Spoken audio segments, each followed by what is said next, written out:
Hola, ¿se puede jugar? Esto es el Club del Rendimiento, temporada 3, episodio 11.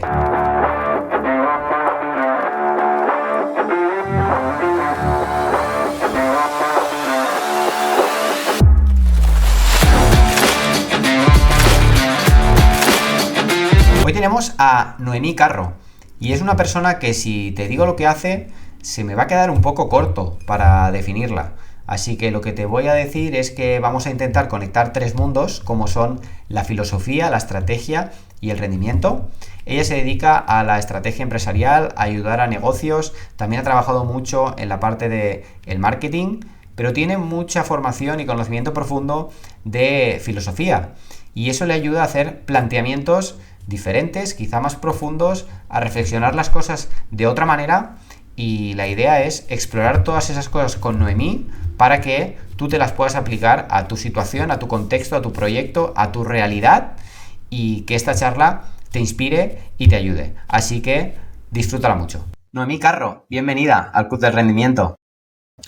Bueno, muchas gracias. Yo encantada de estar aquí y charlar un ratito. Mira, tú eres una persona de esas que a veces descubres por internet y que vas siguiendo y que vas viendo su trabajo. Es cierto que tú hablas de temas que a mí me interesan, pero sobre todo lo que ha hecho que me quedara y que te vaya siguiendo es la forma en la que lo haces, ¿no? Entonces, como te he dicho antes, me tomo esta charla por conocernos un rato y sacar cosas que creo que pueden ser interesantes.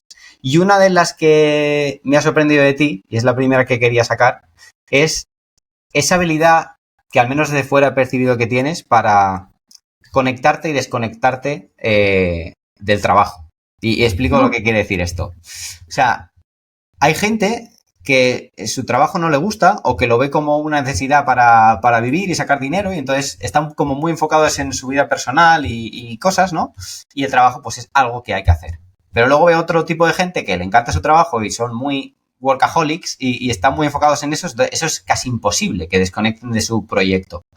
Entonces yo he visto que tú tienes la capacidad de, durante épocas, tener mucho foco en proyectos profesionales, y luego coges y dices, no, pues ahora me voy a desconectar unos meses porque me quiero dedicar a mi vida personal o quiero un tiempo para mí, y eso lo veo muy difícil. Entonces, cuéntame. Pues yo eso lo he hecho en mis dos ausencias después de ser madre, porque yo tengo dos niños pequeños. Entonces, en ambas ocasiones, entre las distintas opciones que tenemos los autónomos, que es mi caso, que es la de contratar a alguien para que haga tu trabajo o parar completamente y asumir el coste, yo opté por la segunda. Entonces, en esas dos ocasiones, lo que tuve es que organizarme mucho también financieramente para que eso fuera sostenible, ¿no? Y la verdad es que es algo que he hecho como con mucho agrado porque era justo donde quería estar. Pero vamos, que es algo que permea toda mi actividad profesional, porque ahora mis dos peques ya son un poquito más mayores, no mucho. Y por ejemplo, tengo planteado para finales de este año un mes completamente fuera de todo. O sea, todo lo que vaya a salir, si pueden salir cosas por redes, no sé qué, no sé cuál, van a ser cosas que ya estén planificadas, etcétera, muy destinada a hacer cositas por dentro, ¿no? A cosas que quiero crear, que quiero desarrollar, que quiero hacer, a estar tranquila después de un año y medio con mucho trabajo. Y al final para mí es que es una cuestión de equilibrar bien los objetivos de cada momento y las prioridades de cada momento. Porque es verdad que personalmente llevo un año y medio, 2 años muy estresantes, me queda por lo menos uno por delante en el que eso va a seguir siendo así. Entonces, claro, de algún sitio tienes que compensar toda esa demanda, ¿no? De carga cognitiva, de resolución, de todo eso. Y la única manera es esa. Si no te vas ofreciendo ciertos espacios y entiendes que de todo lo que tienes rodando a la vez hay cosas a las que no vas a llegar, pues oye, ir equilibrando, que es un poco la ventaja que tiene también tener tu propio negocio, es algo muy guay. Claro, es que la solución, yo creo que cualquiera que la esté escuchando es como, hostia, esto es lo que habría que hacer, ¿no? Pero luego creo que casi nadie lo hace. Entonces, entiendo que ahí te beneficias mucho de una parte de estrategia. Al final es ahí a lo que te dedicas, ¿no? A poder estructurar las cosas, y hablaremos bastante de esto hoy. Pero claro, ¿cómo lo haces para llegar a esa solución? O sea, no sé si es algo que de inicio lo pudiste resolver bastante fácil, porque ahí también entiendo que se mezcla mucho la parte personal y la parte profesional. ¿Cómo lo combinas esto? Teniendo muy claro lo que quieres y sabiendo que para conseguir lo que quieres vas a tener que hacer renuncias. Entonces, en cuanto aprendes a estar en paz con esas renuncias porque te van a ayudar a sumar a lo que quieres conseguir, eso es sencillo. Además, es que no se trata solo de que yo cuando me quedo embarazada con mis 2 hijos dejo, yo qué sé, pues mira, pongo la economía del negocio en modo emergencia, es decir, hago diminutos los gastos, no me gasto un solo euro que no sea hiper imprescindible, no dejo entrar ningún objeto brillante, todas aquellas cosas en las que me gustaría formarme, etcétera, etcétera, tal, y foco absoluto a levantar la facturación, que es lo que luego me va a permitir financiar más semanas, más meses. En realidad yo podría haber estado en ambas ocasiones 1 año aproximadamente sin trabajar, luego volví a trabajar antes porque me apetecía construir cosas antes y entendía que eso tenía que ser así. Por ejemplo, para que tú y yo nos sentemos aquí hemos tenido que esperar un montón porque también durante los primeros año y medio, un poco más de mi pequeño, ha estado por aquí rondando. Entonces yo sabía que tenía que trabajar con unas condiciones muy concretas, los que a lo mejor pues no es lo más amigable para ninguna de las partes, el tener que estar en silencio, ¿no? O por lo menos con una atención dedicada, etcétera. Y entendiendo eso todo más como una cuestión líquida, ¿no? Y flexible, pues es mucho más sencilla, pero desde luego viene de tener muy claro qué es lo que quieres hacer y que la única posibilidad sea conseguirlo. O sea, quiero decir, yo nunca me pregunté si lo iba a conseguir o no lo iba a conseguir. Yo me pregunté en qué medida iba a conseguirlo y podía tener más meses de libertad, como quien dice, o de acompañar a mi hijo en las etapas a mis hijos en las etapas más iniciales de su vida o menos. Pero sabía y tenía muy claro que las 16 semanas que había cuando yo di a luz, ahora es una más, que sigue siendo pésimo, se me quedaban cortas. Porque era lo que yo, como yo entendía las cosas, ¿no? Eso, por supuesto, abriendo una puerta siempre a que esto es lo que yo pienso ahora, pero yo no sé cómo me voy a sentir después. De hecho, en ambas ocasiones, como digo, volví a hacer cositas de trabajo antes. Muy poco. Yo, la verdad es que no puedo dedicar todas las horas que me gustaría muchas veces a mis proyectos profesionales. Soy muy consciente de que eso supone, pues, que voy más lenta para algunas otras cosas. Pero también es verdad que yo ahora estoy en el año 6 de autónoma y con este negocio concreto y que también me apalanco en muchas cosas que sembré antes de que nacieran mis hijos, ¿no? Entonces, bueno, pues equilibrando y jugando con los activos que tengo en cada momento y con lo que a mí más me apetece. Yo, si no hubiésemos terminado de decidir en familia que queríamos tener un segundo hijo, etcétera, si se nos daba la oportunidad, probablemente yo me hubiera dedicado más estaba considerando un máster para probar si podía sostener la carga lectiva de 60 créditos, que es lo que tiene 1 año, para luego, llegado el momento, doctorarme, ¿sabes? Entonces, bueno, pues teniendo claro lo que quieres y lo que te gustaría conseguir y entendiendo si estás dispuesto a pagar el precio para conseguirlo. Detrás de lo Suena muy que... marcial, yo lo sé, suena muy marcial, pero es que no hay más. No, me parece muy interesante porque detrás de lo que cuentas salen algunas cosas que creo que cuestan mucho hoy en día. Una de ellas es el querer abarcarlo todo, ¿no? O querer ir a muchas cosas en vez de comprometerte con algo y luego aceptar que cuando tomas cierta decisión, pues tiene unas consecuencias, ¿no? Y que también tienes que ser consecuente con la decisión que tú has tomado. Tú has dicho, cuando yo tomo este camino de decir, vale, si voy a parar foco en esto y los objetos brillantes no me van a distraer, claro, luego eso hay que ser consecuente con todo eso. ¿Por qué crees que hoy en día eso cuesta tanto?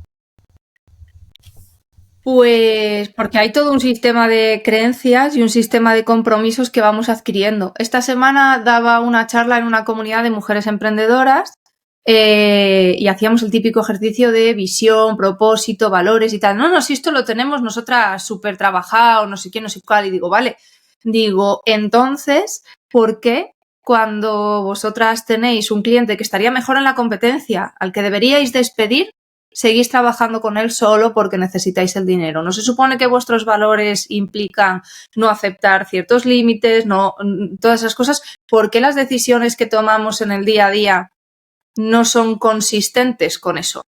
¿Por qué nosotros somos conscientes de que tenemos que formarnos en nuestro negocio o que tenemos hobbies, pero luego miramos nuestra agenda, ¿no? en la semana y no hay hueco para eso? Y me da lo mismo para trabajar, que tengo que entrenar, tengo que asegurarme de que me nutro bien o que descanso. ¿Por qué no hay? Bueno, pues porque para que eso se dé tienes que conocerte muy bien, entender muy bien cómo funcionas, diseñar tu vida a favor de obra de cómo funcionas y no en contra, ¿sabes? O sea, y ponerte a levantarte a las 5 de la mañana cuando en tu vida te ha costado, ¿sabes? Si has sido capaz de amanecer y ser persona antes de las 10. Yo tengo familiares a los que les pasa, a mí no, pero yo tengo familiares a los que sí. Es que jamás se me ocurriría decirles que lo hicieran, ¿no? Entonces, claro, ahí hay como una disonancia y luego entramos en el conflicto de que, claro, en mi caso yo trabajo con personas, para personas, hago trabajos de estrategia, de diseño, de negocio y tal y cual. Claro, si yo ya me he comprometido con un cliente, cambia mucho la película si es un cliente con el que me llevo mejor que con el que me llevo peor. No sé si me explico. Entonces, mucha gente que tiene negocios, que era la casuística de esta comunidad en la que te cuento que di esta charla, pasa que pues a lo mejor su negocio no está en un nivel de solidez en el que les gustaría, todavía no llegan a conseguir un salario fijo todos los meses, ¿qué tal? Pero claro, para poder llegar ahí, lo que no podemos hacer es seguir asumiendo el camino que estábamos asumiendo hasta ahora, con clientes que nos desgastan emocionalmente, que ponen en duda nuestra autoestima, en nuestra valía, y que eso afecta a nuestra autoestima, o incluso que vienen exclusivamente por recomendación, recomendados por clientes que tienen los mismos sistemas de valores. Entonces, en algún momento hay que partir la baraja y salir de esa rueda, ¿no? Entonces, claro, si le metes la rutina, la falta de autoconocimiento, la falta de la costumbre de reflexionar y pensar en las derivadas de las cosas, etcétera, y romper tus patrones de conducta, pues es muy difícil, es muy difícil. O sea, yo soy consciente de que yo ahora mismo tengo la realidad que tengo porque vengo de 15 años trabajando mogollón todas estas cosas. Claro, no caigamos en el sesgo del superviviente tampoco, ¿sabes? Que no es tan sencillo como decir, buah, pues nada, aprietas un par de teclas y ya está. Sí, no, por eso quería que lo explicaras, ¿no? Para ver que, bueno, también igual tú ahora estás recogiendo frutos de cosas que has ido trabajando durante un tiempo, que si alguien quiere cambiarlo porque esto le parece interesante, pues que tampoco va a ser de un día para otro. Entonces, antes de meternos así de forma más intencionada a conectar esos tres mundos que quería hacer contigo hoy, de filosofía, estrategia y rendimiento, te quería hacer otra pregunta, porque es como tú también te defines, y he leído en muchos sitios, que tú te defines como una persona multipotencial. Sí. ¿Puedes explicar qué es esto? Y además lo veo como un reto añadido a tener que seleccionar lo que quieres hacer, ¿no? Porque ya multipotencial indica muchos intereses o muchas posibilidades, entonces todavía un reto añadido. ¿Qué es esto de multipotencial? Bueno, no conozco cómo de respaldado está el término per se, ni de aceptado a nivel de epistemológico, quiero decir, pero sí que es como un término bastante conocido para referirse a las personas que tienen múltiples intereses y que desarrollan esos intereses con hiperfoco durante épocas como muy por encima de la media, ¿no? El que entrena y se pone a entrenar a karate y está, yo qué sé, 7 años entrenando a karate y luego se pone a entrenar otra cosa y luego está, ¿sabes? Va un poquillo por ahí, o el que aprende guitarra, edición de vídeo y no sé quién, no sé cuál. Entonces, ¿qué pasa? Que siempre va a haber un objeto brillante que nos llame la atención cuando el anterior ya nos sintamos razonablemente competentes o directamente nos aburra, porque ya no nos ofrece un reto, ¿no? Ya no nos ofrece estimulación en ese sentido. Entonces, claro, muchos multipotenciales alcanzan competencias de dominio en esas disciplinas que van por encima de la media y a partir de ahí saltan a la siguiente. Esto es la base muchas veces de los perfiles más generalistas, que son capaces de dominar y de poner en relación distintas disciplinas a título profesional. Entonces, claro, eso en mi situación, la única manera de reconciliar esa particularidad de mi carácter con el resto de mis facetas de mi vida ha sido otorgar prioridad a esas otras facetas. O sea, para mí, en mi sistema de creencias es tan sumamente importante perseguir esos intereses personales como lo es estar presente con mis hijos. Entonces, claro, si yo tengo que asumir el coste de oportunidad de no perseguir esos intereses versus el coste de oportunidad de no estar presente con mis hijos, particularmente en las primeras etapas de vida, siendo lactantes, no sé qué y no sé cuál, pues claro, pues para mí la decisión como que se evidencia. Luego, evidentemente, eso no quiere decir que yo me levante todos los días y diga, ¡guau, qué guay! Estoy súper alineada conmigo y tal. No. Yo hay días que es que me cago en todo y no puedo más con la vida y solo quiero que meterme en la cama a las 9 de la noche, ¿sabes? Y hay veces, sobre todo en esta época de tanto estrés que llevamos sosteniendo a nivel personal y lo que nos queda, en los que me gustaría no estar en esta situación. No es nada malo, pero es algo que requiere tiempo y energía y es algo que no vamos a poder resolver pronto. Entonces, sabemos que la única salida por ahora es sostener y entonces lo que hacemos es condicionarnos para sostenerlo de la mejor manera posible. En lugar de pensar en que a mí me queda un año comiendo mierda, que es básicamente como estamos, pues pienso en, pues, qué pasa antes de las Navidades de este año, qué pasa en el primer trimestre y voy moviendo la zanahoria un poquito antes porque lo que es seguro es que el tiempo pasará, ¿no? Entonces, pues esa es un poco la circunstancia ahora mismo y las estrategias que utilizamos. Pues eso no quiere decir que no nos pese, ni que haya veces que diga en qué momento me he metido yo en semejante movida, o sea, todo es compatible, ¿eh? Pero también es verdad que es más fácil de sostener y de entender cuando te conoces y tomas las decisiones de manera deliberada, ¿no? Que eso es algo que le pasa muchísimo a la gente que con la que yo trabajo, aplicado al negocio, pero también aplicado a la vida, que hay un componente de diseño de las propias cosas que no puedes controlar, pero sí que hay cosas que puedes aceptar o no aceptar y que puedes intentar modificar, ¿no? Que muchas veces no se da de la forma lo suficientemente deliberada o no se permite que las decisiones, por ejemplo, calen y terminen germinando, ¿no? Sí, y de esto que cuentas de los perfiles multipotenciales, que creo que cada vez o hay más o está más aceptado, porque antes, ¿no? Parecía que... Es que yo también soy bastante multipotencial, ¿no? Si cambias de una cosa a otra, parecía que como es un veleta, ¿no? Es que o no te comprometes con nada, o es que al final... entonces, uno de los hándicaps que yo le he visto a veces es que cuando tú te desarrollas en algo, pues tiendes a generar una etiqueta o la gente te asocia a esa situación, ¿no? Y luego puede ser que cuando tú pivotas o aportas algo nuevo o haces otra cosa, a la gente le cuesta ubicarte, ¿no? Entonces, ¿eso a ti te ha pasado o cómo lo gestionas o cómo lo has visto? Me ha pasado a nivel de que yo antes de trabajar en estrategia de negocio y marketing trabajaba en una industria completamente diferente, ¿sabes? Y además razonablemente incompatible y todo, si nos ponemos. Nada, pues dejar que el cambio de posicionamiento cale, de que poco a poco te vayan identificando con la nueva etiqueta. Esto a título de negocio, a título personal, pues no sé, en qué medida deben importante, ¿no? Las opiniones de quién y quién las está emitiendo, ¿no? Y todo eso, o sea, ya sería como el ejercicio más personal y tal. Pero a título de negocio eso al final es un cambio de posicionamiento y es cuestión de tiempo y de esperar a que la etiqueta cale. Otra cosa sería que haya personas a las que les estás poniendo delante un espejo sobre las cosas que tú sí te atreves a perseguir y a ellos les gustaría, pero no se lo reconocen y eso genera incomodidad delante.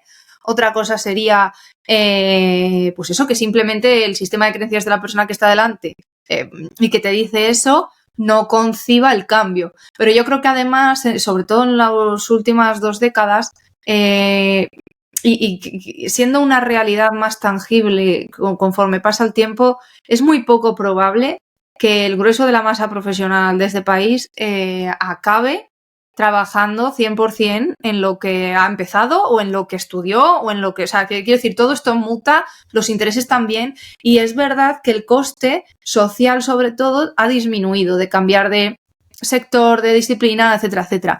Lógicamente, dependiendo de lo que estudies, tendrás más transferencia o menos transferencia y tendrás que contar con X formación a mayores en ese camino, pero yo creo que también se penaliza un poquito menos cada vez y desde luego para nada se penaliza en según qué entornos. O sea, entornos de emprendimiento, entornos de tal, a nadie le extraña porque ni en sectores como el mío, por ejemplo, hay un grueso un poco más pequeño que aboga por la colegiación de los profesionales del marketing, etcétera, etcétera, pero haciendo marketing, diseño de producto y todas estas cosas a nivel digital, por ejemplo, hay gente de todos los colores y los sabores. O sea, realmente no necesariamente han pasado en un porcentaje considerable por la facultad de publicidad.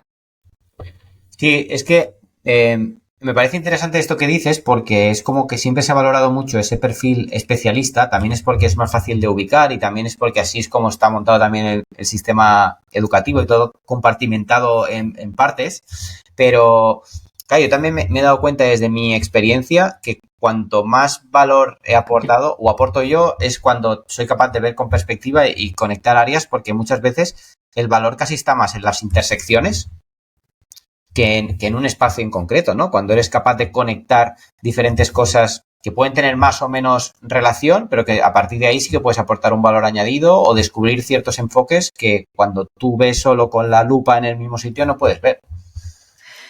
Que además, que se valore especialmente los perfiles especialistas, valga la redundancia, es una cuestión muy típica de las revoluciones industriales.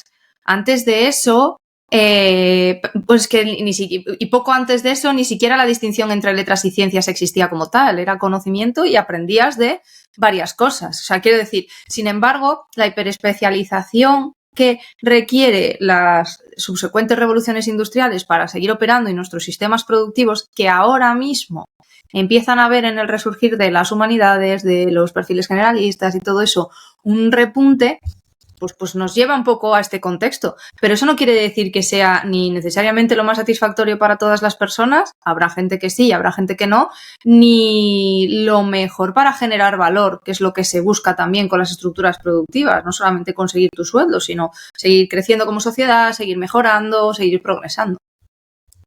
Sí, sí. 100% de acuerdo. Y ahora para entrar en la parte de filosofía y traer un poco aquí, porque al final es un tema que es de mucho interés tuyo, es decir, tú estás muy formada en esto, pero también es una de tus pasiones, ¿no? Pero es algo que para mucha gente igual le parece como muy abstracto, entonces que quiero hacer una primera pregunta por aterrizarlo mucho, que es, ¿para qué crees que sirve la filosofía hoy en día y para qué te sirve a ti? Pues, ¿para qué sirve la filosofía hoy en día? Como buena hija de la escuela de Gustavo Bueno, porque yo estudié en la Universidad de Oviedo, te diría que para hacer una reflexión sobre las cosas. Y esa es la definición, una de las definiciones que se dan de la filosofía. Sirve, en general, es una forma de disponerse ante el mundo, ¿no? Y ante uno mismo. Claro, el problema es que probablemente lo que tú entiendes por filosofía y lo que entiende quien nos esté escuchando sea muy diferente de lo que yo entiendo por filosofía. La mayor parte de la gente entiende por filosofía lo que vieron en COU, bachiller, etcétera, etcétera, que era historia de la filosofía y además metida con embudo, a ver si es posible que no entiendas lo que estás tal, porque hay que sacarlo para bachiller. O sea, no has visto nada en todo de forma explícita, en toda tu vida académica, pero en segundo sí, no vaya a ser que a alguien le guste, ¿sabes? Y acabe estudiándola y entendiendo, ¿no? Y ejerciendo esa reflexión deliberada. Una reflexión sobre el porqué, que implica, a qué nos lleva, si no habría otra manera y todo eso. Y me parece que es una de las mejores actitudes. O sea, a mí me sirve precisamente por eso, más allá de que a mí personalmente me interesa más la teoría política, la ética, la bioética, la filosofía de la publicidad que la epistemología o, no sé, la metafísica, seguro.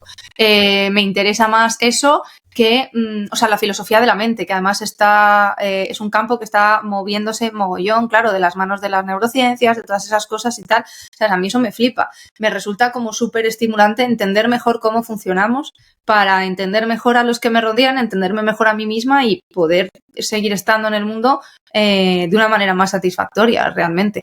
Entonces, creo que tiene mucho sentido, de la misma manera que tiene sentido, por ejemplo, la literatura como herramienta para comprender el mundo y estar en él. Y yo sí que lo recomendaría, que si hay alguien que diga filosofía, tal, menudo, tal, el profesor estaba loco, o sea, estas cosas las he escuchado recurrentemente, sí que le recomendaría que simplemente, o sea, encontrase un tema que le pueda interesar y pillase los 2-3 primeros ensayos que viera en una librería de bar, ¿sabes? Y a partir de ahí seguro que puedes ir encontrando cuestiones más o menos ensayísticas, más o menos filosóficas, más asequibles. Y otra cosa es que quieras estudiar filosofía de forma ya reglada, etcétera, etcétera, que no tiene por qué ser el camino de todo el mundo, aunque es verdad que llega un momento en la investigación filosófica en el que eso es imprescindible, por otro lado. Ya, es que precisamente por eso te lo preguntaba, para que tú pudieras aterrizar y contextualizar esto, porque las experiencias que la gente ha tenido respecto a este ámbito es, pues eso, estudiarlo en un momento dado cuando tú no lo habías elegido y seguramente de una forma o en un momento en el que no estás predispuesto para ello. Luego, bueno, hubo una serie que se llamaba Merlí, que no sé si la viste, se hizo en Cataluña, pero luego la compró Movistar, entonces se hizo en toda España. Y ahí la gente le pareció muy interesante todo lo que salía ahí. Y luego en tendencias que ahora pueden estar mucho más de moda, como que si el estoicismo y todas estas cosas. Entonces, ¿qué te parece esta forma en la que ha permeabilizado o, bueno, pues eso, que ahora casi se relaciona toda la filosofía con el estoicismo, que cuando algo se vuelve como muy mainstream, también se empaqueta y no sé hasta qué punto se aleja un poco de su esencia. ¿Cómo lo ves esto? Buah, muchos melones. Voy Yo a te lanzo intentar para que te cojas el que tú analizarlos quieras. todos. Vamos a ver, personalmente, entendiendo lo difícil que es para lo que yo considero el ciudadano medio, ¿no? Que no tiene una formación específica, etcétera, etcétera. En filosofía, todo lo que sea acercar la filosofía a la gente me parece bien, siempre y cuando eso no la desvirtúe. O sea, yo me dedico al marketing, a la comunicación, al desarrollo de negocio y gran parte de mi trabajo es traducir al lenguaje que el que está enfrente entienda. Entonces, si por traducir estamos perdiendo esencia del mensaje, como ocurre ahora con muchos gurús estoicos, no sé qué y no sé cuál, pues es contraproducente. También es verdad que no es para nada casual que el estoicismo resurja ahora, porque las condiciones en las que ahora mismo se está haciendo mainstream tienen mucho que ver con condiciones en las que el propio movimiento estoico surgió, etcétera. Pero más allá de eso, a mí me parece fantástico como oportunidad de que la gente se pregunte cosas, porque lo que sí que defenderé es que el pensamiento crítico y la amplitud de miras es algo que a mí me parece un valor en sí mismo, ¿no? Y que deberíamos buscar como sociedad y que deberíamos buscar todos nosotros. Luego me lo cuentas a las 9 de la noche, cuando tienes la pila de libros ahí por leer y solo quieres meterte a la cama, insisto, soy madre de 2 niños muy pequeños, yo ya no llego, pero si nos retrotraemos al cómo deberían ser las cosas, a mí sí me parece muy valioso. Luego, claro, es que tienes peña hablando de estoicismo que se ha leído La ciudad del interior, las meditaciones de Marco Aurelio, no sé qué, no sé cuál, no tiene ni pajolera idea de historia de la filosofía helenística. Ya no te pido historia de la filosofía griega en general, pero de la filosofía helenística, las corrientes helenísticas de las cuales el estoicismo es una. Claro, eso nos lleva a no entender muchas cosas y a comunicar cosas que no hemos entendido realmente, por no hablar de que de algunas de esas corrientes helenísticas apenas nos quedan fuentes originales, ¿sabes? Entonces, claro, yo es que me gusta el estoicismo, pero solo leo libros presentes sobre estoicismo, o sea, ya no estoy leyendo la fuente original, estoy leyendo la lupa que me pone el autor que estoy leyendo ahora, ¿no? Entonces, bueno, eso también es una manera de exponerse a un conocimiento que puede estar ahí y entender pues que si de la misma manera que fulanito nos cuenta una historia y siempre hay una cara B de que nos cuenta menganito, es lo mismo que pasa cuando nos enfrentamos a esto. Entonces yo sí que animaría, si hay alguien a quien le gusta y me da igual el estoicismo que el epicureísmo, que también tiene un valor, que lo que sea, pues que acuda a esas fuentes originales, que pueda conocer reflexiones sobre la historia, contextualizar las cosas, etcétera, porque eso al final enriquece la experiencia. Y en particular con el estoicismo, claro, es que no es casual. O sea, si tú haces un análisis sociológico de por qué están surgiendo todas estas ideas ahora, y me da igual esta que el fenómeno tradwife, que como coletazo a lo mejor de la dominancia cultural en algunas facetas de un cierto tipo de progresismo, de la cultura woke, todo eso. O sea, tú lo miras, te sales de fuera y lo miras desde arriba y tiene mucho sentido muchas cosas. ¿Sabes? De por qué la gente ya se siente más compelida simpatizar con según qué discursos. Entonces, bueno, entender que ninguno de nosotros estamos exentos a esas dinámicas también me parece muy importante y luego ya cae de cada uno como quiera un poco, ¿no? Disponerse, mientras no daña a los demás, disponerse ante las cosas. Me hace gracia porque hoy en día si no eres estoico parece que eres tonto, ¿no? Entonces nos vamos de un extremo al otro. Y entonces también te lanzo todas estas cosas para que, pues, joder, lo aterrice a alguien que con este criterio y esta formación detrás. Entonces, el estoicismo tiene algunos de los pretextos del estoicismo y sobre todo cómo se comunican ahora tienen un problema muy básico, es que en aras de vivir mejor se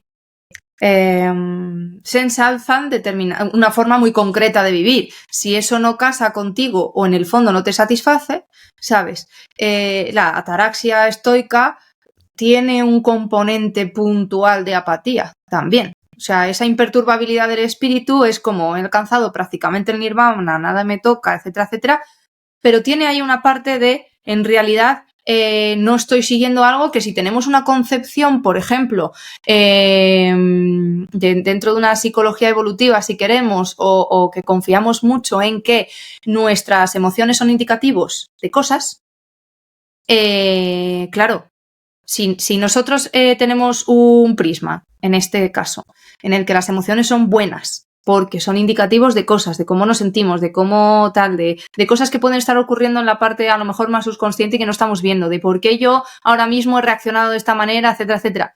Pero nos encontramos con un discurso que nos dice que lo que tenemos es que anular la manifestación de esas emociones, pues podrá funcionarte mejor, podrá funcionarte peor. No es casual tampoco que muchas de las figuras que hablan del estoicismo ahora mismo sean varones. Y ya no te hablo entonces tiene mucha lógica de su contexto histórico, pero ahora, ¿sabes? Y a mí, ojo, que a mí hay herramientas de toma de decisiones estoicas, la tricotomía del control, la dicotomía del control en origen, tricotomía si queremos, que me van estupendamente y que las aplico recurrentemente, etcétera. Pero a mí todo esto claro, hay un conflicto ahí, ¿no? Entonces, lo que se da es todo eso, aparte de que se ha pervertido tanto el discurso del estoicismo ahora respecto de las emociones que prácticamente lo que se recomienda es suprimirlas, en lugar de entender que no deberían ser los componentes que rijan todas tus tomas de decisiones, etcétera, etcétera. Además hay otro problema. ¿Qué hacemos con el premeditatio malorum? Que es la idea, ¿no? Que está además en esta carta de Séneca, no recordaré el nombre de a quién era, pero viene a decir que cada vez que entra mi hija por la puerta, cada vez que entra mi hijo por la puerta, pienso que va a morir. Entonces recuerdo y disfruto cada momento, etcétera, etcétera.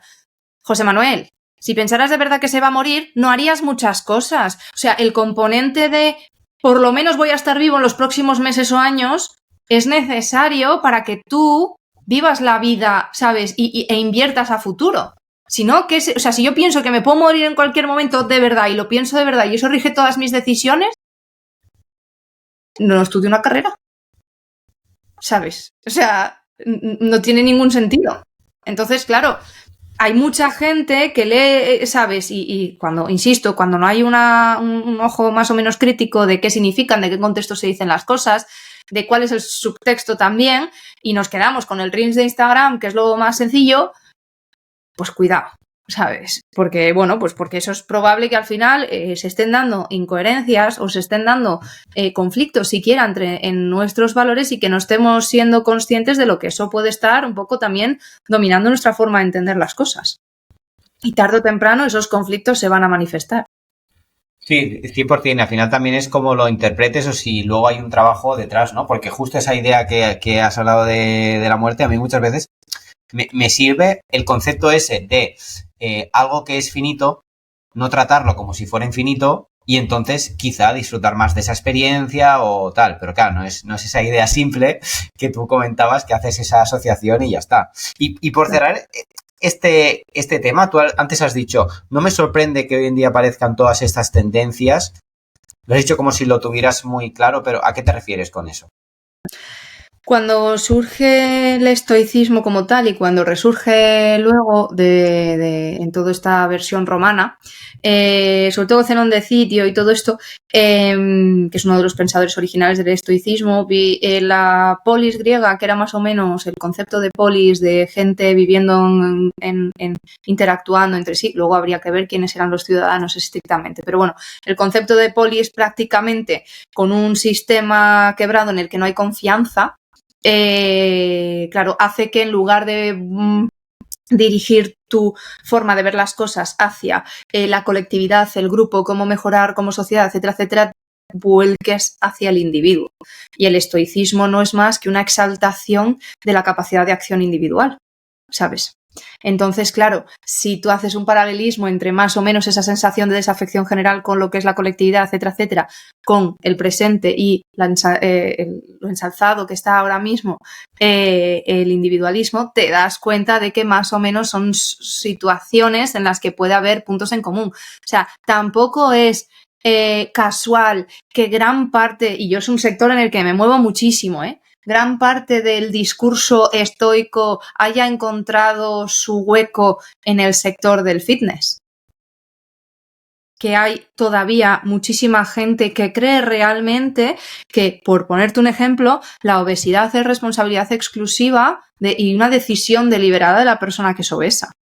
Y no es, o sea, es una de las condiciones más multifactoriales que te puedas echar a la cara. Y el abordaje es interdisciplinar para tratarlo si se quiere, precisamente porque no hay un solo enfoque válido. O sea, no es tú, cuando quieras te levantas y te pones a correr 5 kilómetros todos los días. Ya verás cómo bajas de peso fácilmente, ¿sabes?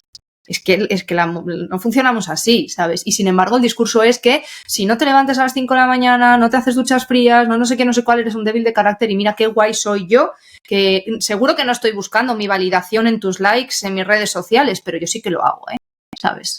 Entonces, claro, pues tú miras eso con cierta adultez, pues bueno... ¿sabes? Bueno, al final es intentar aplicar ese enfoque reduccionista de causa-efecto simple en vez de verlo con la complejidad que hay y todo lo que hay detrás. Por lo que dices... Claro, es que nuestra forma más común de acceder a este tipo de cuestiones es a través de plataformas que no facilitan la profundidad. Cuando tú ves un vídeo de 15, 30, 90 segundos, es imposible que alcances los matices y las reflexiones que puedes alcanzar escuchando lo que llevamos hablando nosotros hoy aquí. Uh-huh. Sí, 100%. Por lo que dices, al final, la conclusión que yo saco es que todas estas tendencias, estoicismo entre una de ellas, al final lo que hacen es potenciar el individualismo, aliviar el dolor y calmar un poco la incertidumbre, que son un poco los males de que la gente sufre mucho hoy en día, ¿no? Y al final, pues es casi una pastilla. Más que potenciarlo, de acuerdo con que es casi una pastilla, pero más que potenciarlo se apalanca él. Porque bueno, volvemos a lo mismo, si aplicamos el premeditato malorum, ¿no? Todo piensa que puede salir mal, no sé qué, no sé cuál, no tendría sentido hacer nuevos amigos, por ejemplo, ¿sabes? Y sin embargo, la amistad es algo muy considerable dentro del estoicismo y también en otras corrientes helenísticas, ¿sabes? Entonces... sí, es que al final es la receta rápida y sencilla. Yo sé que lo que digo aquí es muy poco popular, que es búscate tú la tuya, llega a tus propias conclusiones y pon todo entre paréntesis, ¿no? Esa epoge, plantéatelo desde fuera, bueno, vamos a pensar que sí, y entonces ¿esto qué implica? En cuanto empiezas a hacerte esas preguntas, es mucho más sencillo llegar a conclusiones como más sólidas, ¿no? Dentro de todo esto. E insisto que, bueno, estamos aquí hablando del estoicismo porque es el caballo de batalla muchas veces ahora. También ha habido no pocos profesionales de la psicología llamando la atención sobre lo reduccionista que resulta.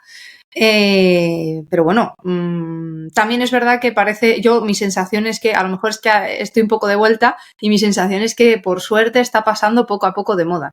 Pero hay que tener cuidado porque que algo pase de moda no quiere decir que no surja otra que a lo mejor también, o sea, incluso perjudicial, ¿no? O sea, sí, que otro ocupe su lugar. No, me gusta mucho y al final por eso quiero que aterrices todas estas cosas. Entonces, algo que te quería preguntar es cómo tú haces para, a nivel filosófico, ideas que pueden ser abstractas o reflexiones que pueden ser muy interesantes, cómo tú las conviertes en algo accionable y útil y cómo las puedes aterrizar en tu día a día o en una actividad concreta. Tú, por ejemplo, antes has mencionado, pues, que una forma sería aplicarlo a cómo tomar decisiones, ¿no?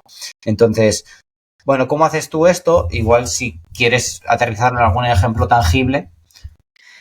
En general no lo hago solo con la filosofía, lo hago con todo lo que pueda leer, más o menos ubicar, etcétera. Psicología, por ejemplo, en realidad todo lo que... ¿sabes? Me resulta simpática la pregunta porque no tengo una metodología, en realidad para mí es muy sencillo y creo que eso tiene más que ver con cómo funciona mi cerebro, encontrar la aplicación de las cosas y las segundas derivadas. Entonces, o sea, quiero decir que tú asumas, por ejemplo, que o sea, que tú leas en un libro que los seres humanos somos muchísimo más proclives a recordar las cosas malas que las buenas, y eso tiene ese sesgo de negatividad, tiene una explicación antropológica o evolutiva dentro de lo que cabe y tal, porque claro, si tú tienes una amenaza en el entorno es mucho más fácil que sobrevivas si estás más pendiente de la amenaza que del fruto que te vas a comer, que está riquísimo. Pues entonces, ¿qué pienso yo? Ok, entonces, cuando yo he tenido un mal día en el trabajo y me acuerdo de las 3 cosas que apunté en la lista que no hice en lugar de las 17 que sí, ahí está operando ese sesgo y a lo mejor lo que tengo que hacer es pensar en cómo es mi día para que yo sistemáticamente no me meta 20 cosas en la lista para dejar 3 sin hacer, sino que mi día realmente, ¿sabes?, sea acorde a cómo funciono y pueda celebrar y tener el refuerzo positivo de decir, todas las listas tachadas, escucha, me queda media hora y me voy a tocar las narices, ¿sabes?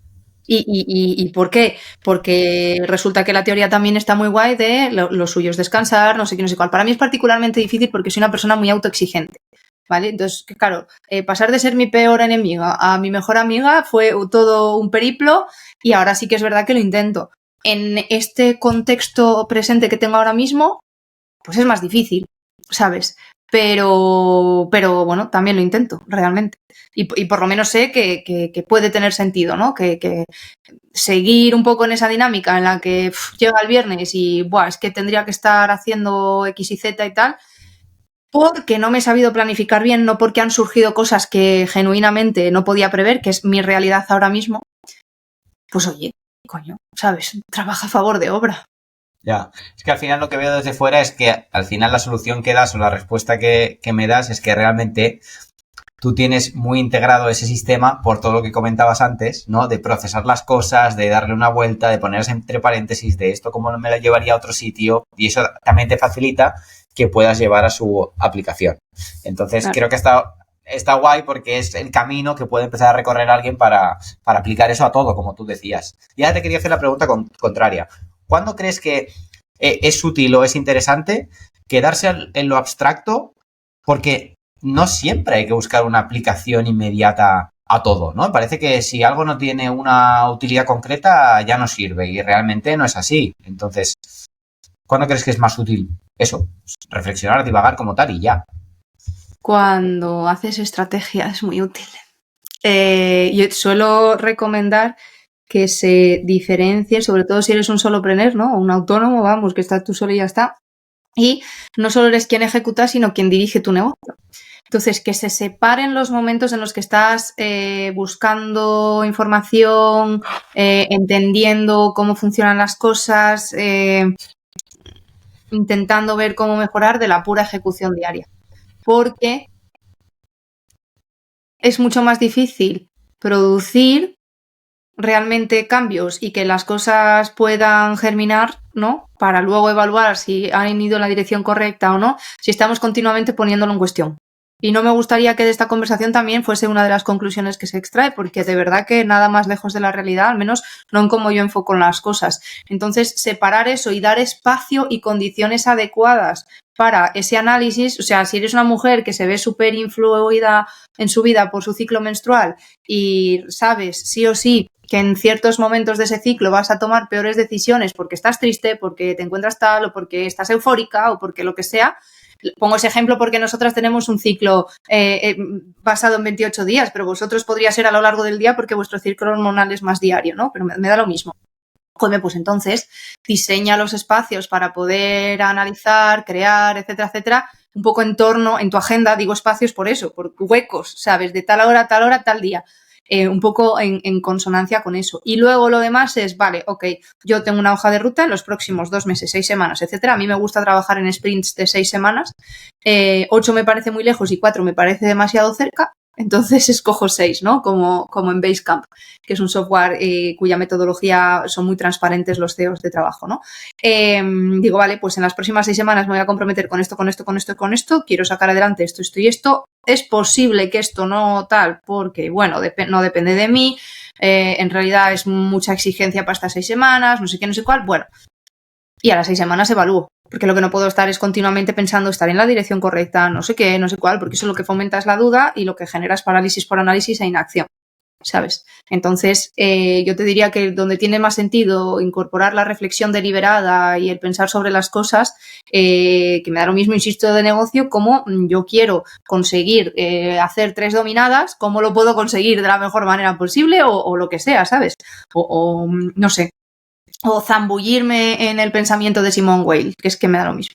Entonces, ¿cómo lo puedo hacer mejor? Y poco a poco ir viendo, oye, cómo me voy encontrando, etcétera. Y ir estableciendo pequeños hitos también. Yo no hago solamente un análisis de esas 6 semanas a las 6 semanas. Yo todas las semanas voy viendo, ok, mira, pensé que esto, pero surgió esto, tal, no sé qué. Bueno, venga, la semana que viene a ver cómo qué tal. Y luego ya haces más compendios más globales, más trimestrales, más anuales, más lo que sea. Pero sobre todo partiendo de la idea de que tú tienes la capacidad de diseñar. Diseñar no quiere decir construir, ¿sabes? Porque luego la forma, una cosa es lo que tú pienses y otra cosa es la forma que tomen las cosas y hay componentes, insisto, que no controlamos. Pero yo sí que iría más o menos por ahí. Sobre todo cuando esas reflexiones también te llevan a cosas irresolubles o te llevan a cosas sobre las que no tienes capacidad de control. Me vuelvo a mi contexto ahora mismo. Es lo que hay, va a seguir siendo así por lo menos hasta el verano del 26 y más adelante. Bueno, pues ¿qué hacemos con esto? ¿Sabes? No, tampoco, que yo no soy una persona que se arrepienta mucho de las cosas. Me puede fastidiar más o menos haber tomado X decisión, no fue la más recomendable, no fue la más correcta, etcétera. Bueno, vale, aprendizaje y ya está. O sea, no soy una persona que se quede como ahí anclada, ¿sabes? Entonces creo que eso también va muy a favor de todo eso, ¿no? Del para adelante, del cómo podemos aprender, cómo podemos iterar, cómo podemos mejorar. De lo que dices, me sale una reflexión de una cosa que tenía apuntada por si te sacaba, que es cómo se combina todo esto que acabas de decir con el tiempo, ¿no? Es decir, cómo tú, a la hora de divagar, para no perderte en ello, puedes utilizar el recurso de acotarlo en el tiempo, ¿no? De me voy a dar este espacio o este periodo para sacar ideas, para divagar, pero no más porque creo que puede ser perjudicial. Y ahí, bueno, está esa parte de autoconocimiento que tú decías, que todo lo que eres capaz de llevar a autoconocimiento te permite sacar más rendimiento al fin y al cabo. Pues eso, ¿cómo lo vinculabas tú con el tiempo? Porque se aplica en muchas direcciones. Por ejemplo, también la capacidad de liberar tiempo a veces también te permite pensar nuevas estrategias y te permite, es decir, uno de los secretos, y quiere decir que yo he encontrado para encontrar mejores soluciones, no era pensar más en ellas, sino era liberar tiempo para tener más disponibilidad de estar predispuesto a esas situaciones, aunque no las soluciones, aunque no las buscara de forma intencionada, ¿sabes? Claro. Yo es que he hablado un poco de la reflexión como puente o requisito para esa estrategia en ese sentido. Pero luego, paralelamente, es muy importante generar los espacios adecuados para que tu cabeza pueda pensar bien. O sea, si tú sabes que tienes las mejores ideas en la ducha, pues a lo mejor te puedes dar una ducha un poco más larga, o estás encerrado en el baño, no estás gastando agua, me da lo mismo, ¿sabes? Quiero decir. Pero estás siguiendo además las pautas de un ritual, que eso ayuda mucho, o escribiendo, o haciendo juegos manipulativos, que ayuda mucho a pensar, etcétera, etcétera. Un poco todo eso, ir conociendo todas esas estrategias o salir a caminar, a dar un paseo. Somos pues peripatéticos, ¿no? Somos una especie pensada para caminar o sea, vamos, que en realidad deberíamos estar en movimiento mucho más de lo que estamos. Incluso caminando se activan muchos mecanismos que las personas que tenemos trabajos más creativos, si queremos o tal, nos pueden venir muy bien. Entonces, pero bueno, eso sí que es ir dejando en nuestro día a día esos espacios y esas condiciones de posibilidad para que esa reflexión tenga lugar. Que sea reflexión, creatividad, ideas felices, serendipias, como lo queramos un poco ver. Ya en algunos sentidos será más artístico, menos artístico, o será simplemente eso. Escribir lo primero que tienes en la cabeza cuando te levantas, por ejemplo, o lo que antes de irte a dormir, para irte a dormir más tranquilo, etcétera, ¿sabes? Todos estos recursos son, dependiendo de la persona, más o menos útiles, pero en muchos casos muy útiles para poder pensar mejor, ¿no? Y poder estar mejor en el mundo. Y eso también es muy importante. Pues mira, yo te quería preguntar antes cómo conectabas la filosofía con la estrategia, pero creo que ha salido de una forma bastante natural y hemos ido caminando hacia ahí. Entonces, tú que te dedicas mucho a la estrategia, quería saber qué errores habituales detectas y conectado con esto, errores habituales que tú detectas que podrían conectarse con quick wins a veces, ¿no? Con algunos pequeños cambios que sin mucho esfuerzo ya te pueden aportar una mejora potente. Pues da igual en decisiones personales que profesionales de calado. Una de las cosas que son muy sencillas de implementar y que ofrecen rendimientos, vamos, estratosféricos es gestión de riesgos. Cuando tú te planteas si vas a tomar una decisión, qué hipoteca coger, qué lo que quieras, decisión de calado, considerar las cosas que pueden salir mal. Y nos vamos al premeditatio malarum. Y qué podrías hacer para prevenir que eso no ocurra.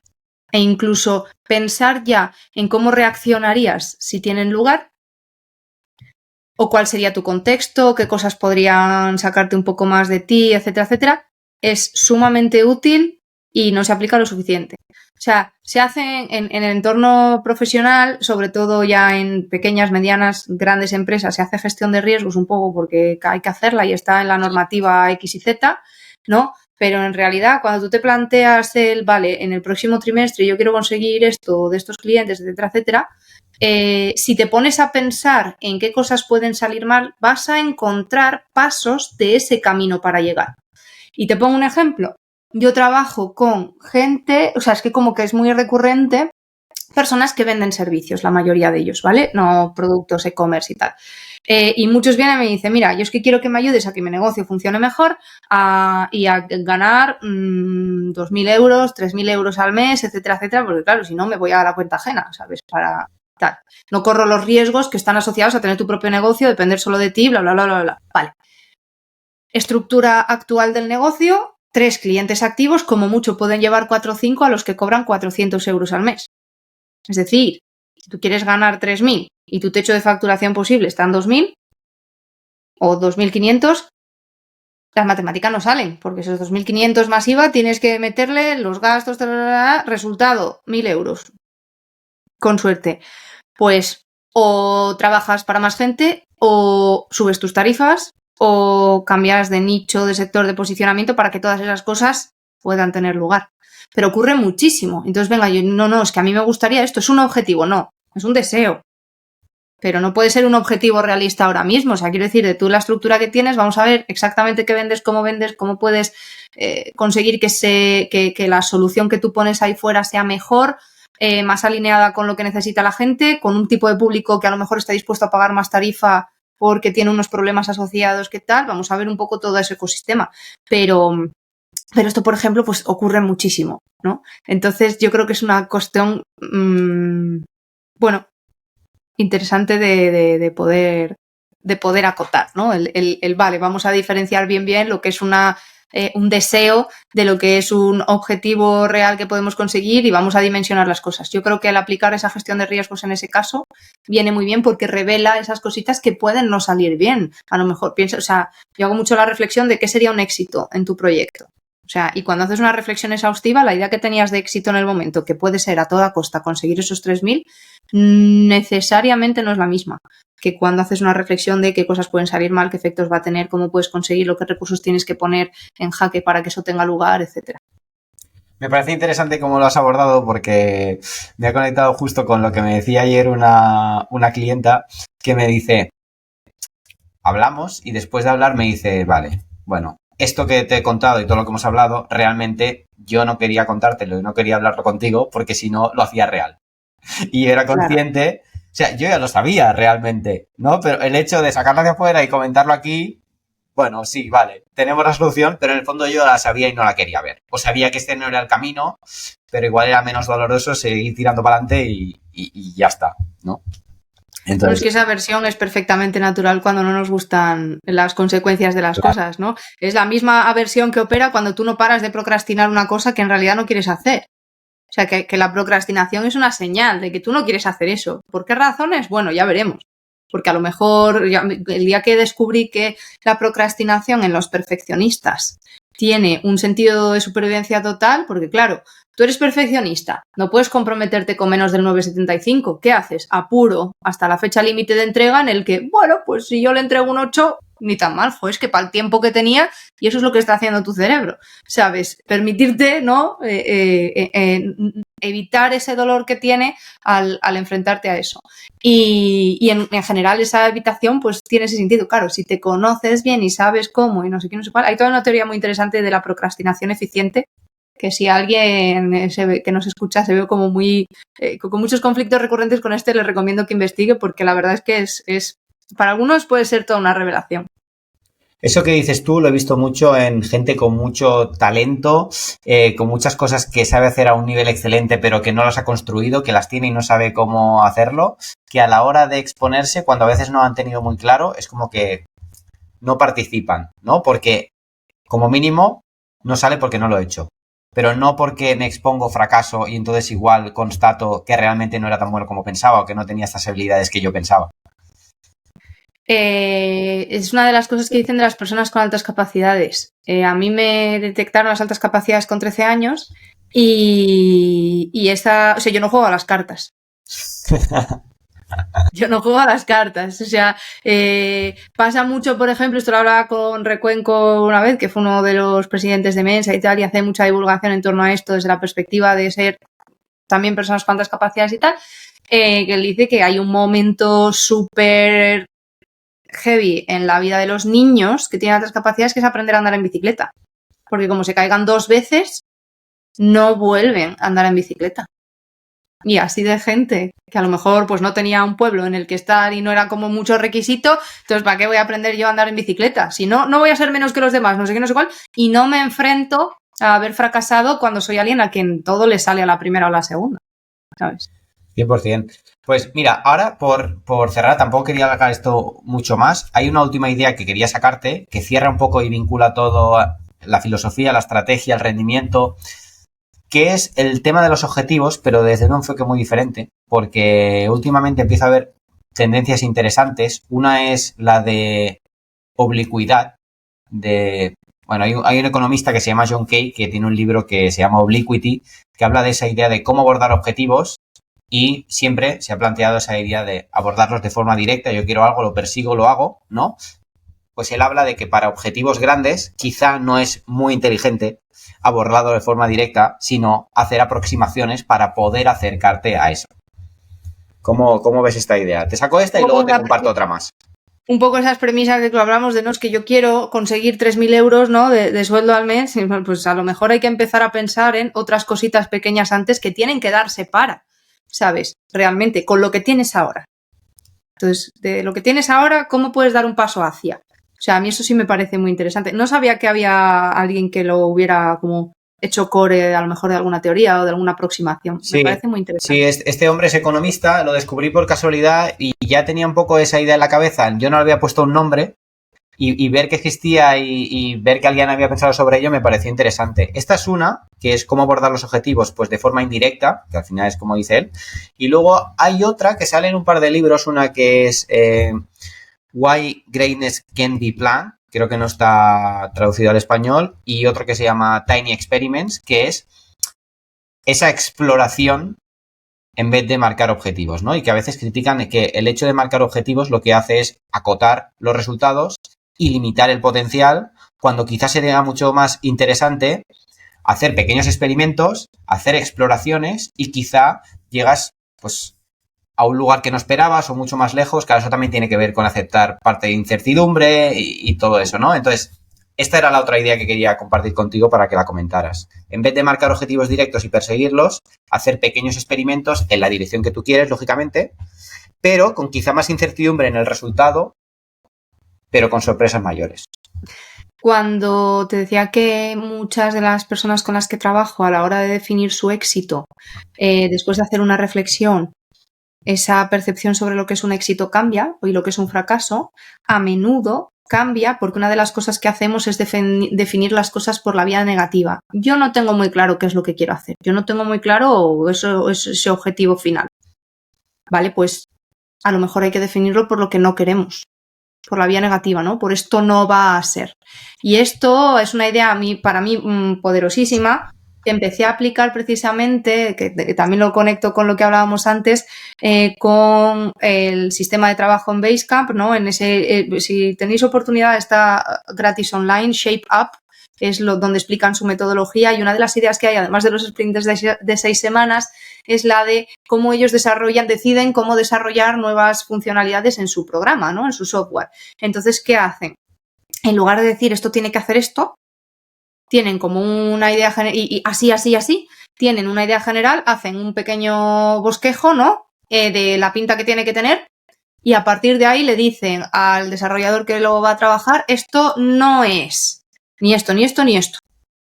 El resto, confío en ti, tienes libertad creativa para aterrizarlo, vamos a empezar prototipando.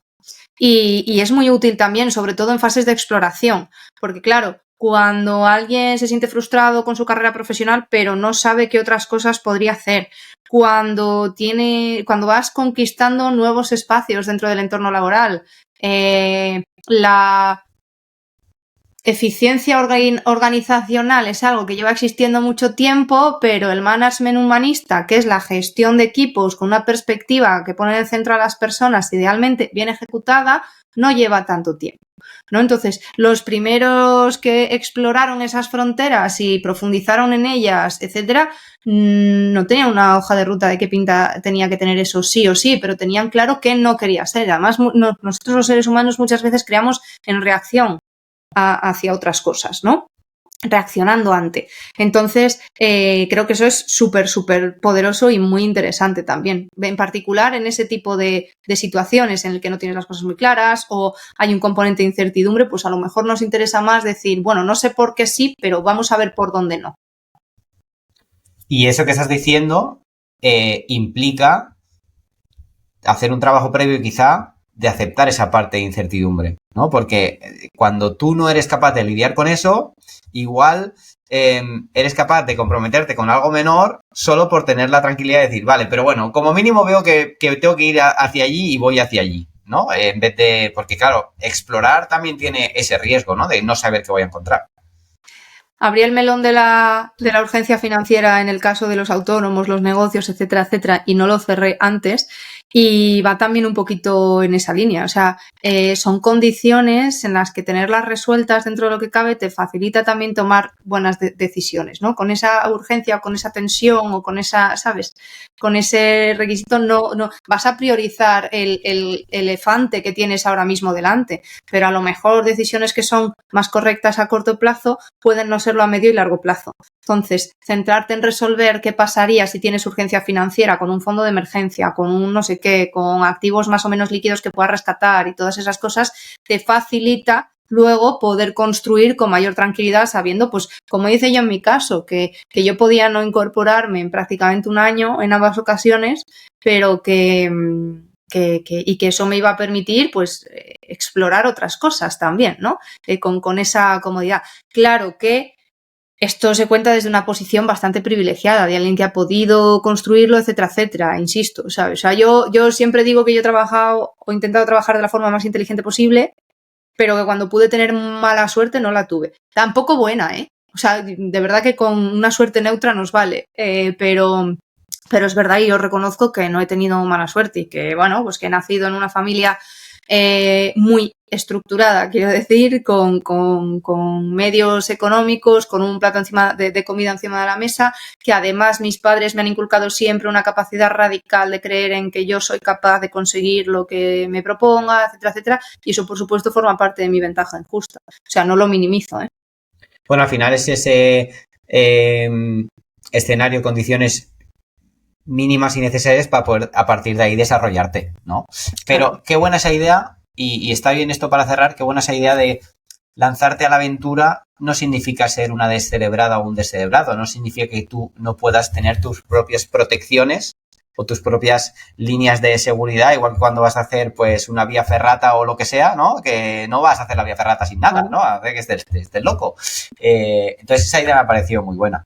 Yo me estaría hablando 2 horas más contigo, pero yo me lo he pasado muy bien. Ha quedado muy chulo y lo podemos cerrar aquí. Yo me quedo con algo que ha sido bastante transversal a lo largo de toda la conversación, que todo lo que tú puedas ver, procesar, que seas capaz de llevar a ese autoconocimiento, creo que te va transformando en la dirección que quieres o como mínimo te va dando más conciencia de cosas que luego te pueden servir. Esa idea me gusta mucho y yo siempre en estas charlas dejo que la invitada en este caso se despida como quiera, o sea que tú cierras esto como a ti te apetezca. Yo he estado muy a gusto, me ha gustado mucho esta charla y eso, esto lo cierras tú. Pues yo también, de hecho me lo he pasado muy bien, espero que haya sido capaz de transmitirlo a quien nos esté escuchando, a quien haya llegado hasta aquí y nada, te lo agradezco muchísimo porque la verdad es que es uno de mis cosas brillantes de esta semana. Así que me lo llevo, además, en medio de todo el estrés, toda la vorágine, todas estas cosas, el poder dedicar un ratito para poder hablar de esto que a mí me apasiona, también creo que se nota, es un privilegio. O sea que te lo agradezco profundamente y agradezco a quien nos haya acompañado, aunque sea un ratito, pero desde luego seguro que hasta aquí.